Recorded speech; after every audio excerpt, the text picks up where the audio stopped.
Chicago Tonight is made possible in part by the Alexandra and John Nichols family. The Polk Brothers Foundation. Additional support is provided by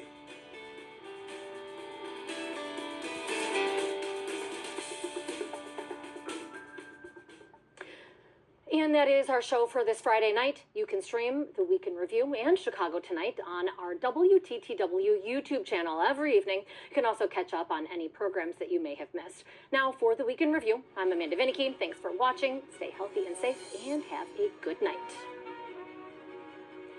All right, so Brandon, something else that got attention this week, a majority of members of the City Council are upset and asking that an art display at the Cultural Center be taken down. They're offended. Yeah, because they believe, some are calling it anti-Semitic, some believe its comments on the Israel-Palestine issue are too divisive. It's also raising free speech issues. It's a public art display, and art usually is meant to challenge sometimes ideas we may not agree with. So it's just another big discussion around a hot button issue. It's interesting, of those aldermen, those 27 that signed on to this letter, some of them, they said... Closed captioning is made possible by Robert A. Clifford and Clifford Law Offices, a Chicago personal injury and wrongful death firm that supports free educational initiatives in the legal profession.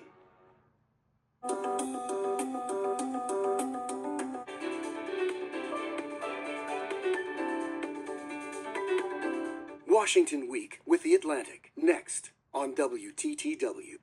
Next time.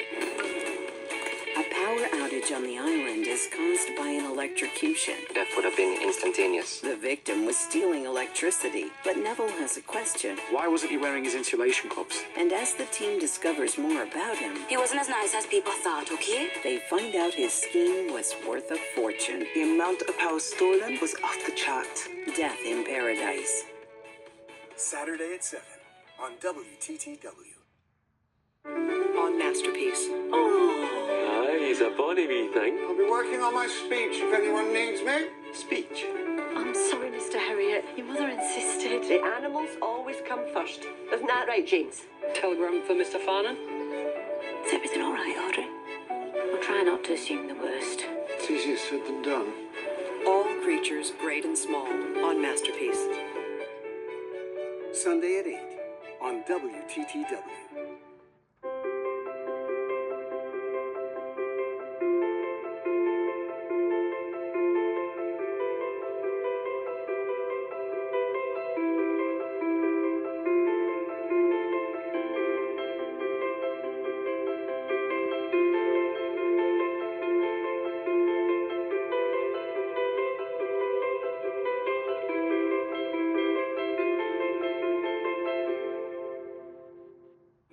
Imagine spending the day traveling through time with Jeffrey Baird using his recently discovered time machine. Where will he take you? And more importantly, when? It's Chicago Time Machine.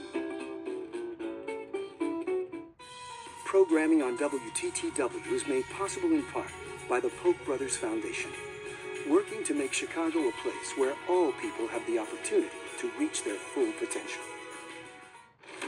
It's time. Your favorite WTTW programs will go head-to-head in WTTW's annual Viewers' Choice Bowl. You decide which show from the past year is #1. Go to WTTW.com/viewerschoice now. We're now on to round 4 with your top 4. We'll wrap up the bracket voting and broadcast the winning show on Sunday, February 9th. Mayor Whitestone. He's held office for a long time, right? Brokenwood's most popular mayor. Whoever did this can't have got fired. If he's so popular, then why kill him? A frustrated opponent? Judging by the volume of blood, it was sudden and explosive. Best we find out who has a bone to pick with Evan. I say we start with those challenging for mayor. Pete London, Jed Chalmers, Neil Bloom, and Victoria Spiegelman. Tonight at 8 on WTTW. Hey, I'm Dave, and you're watching WTTW.